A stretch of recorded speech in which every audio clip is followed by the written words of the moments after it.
propédeutique art et design de l'EDA prépare, c'est une année préparatoire pour entrer dans une haute école d'art et de design.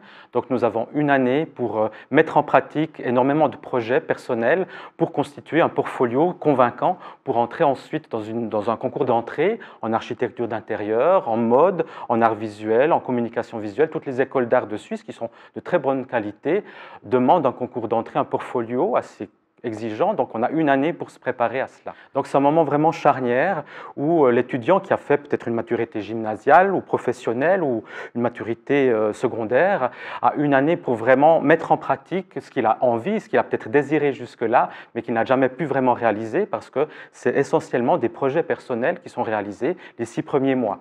On touche tous les médiums. Très souvent, on a l'idée qu'il faut savoir bien dessiner pour entrer dans les écoles d'art. Ce n'est pas le cas. On peut travailler la photographie, le récit, la vidéo, l'installation sonore, et puis bien sûr toute une part pour les filières design de travailler l'initiation au graphisme. Donc nous avons 4 jours où les étudiants projettent à partir de quelques indices d'initiation, se mettent tout de suite à travailler un projet personnel et il est discuté avec les enseignants et avec la classe. Il y a beaucoup de sessions collectives où on apprend aussi à parler du travail qu'on fait, à l'analyser. On ne s'arrête jamais à un seul élément. Pour nous, c'est important de toujours, c'est transversal, donc on utilise tous les médiums en fonction des projets. C'est le projet qui nous guide à utiliser plutôt la photographie ou la vidéo ou le son ou le dessin aussi, bien sûr.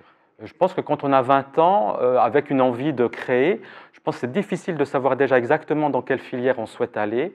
Et c'est une année où on a vraiment le temps de tout expérimenter.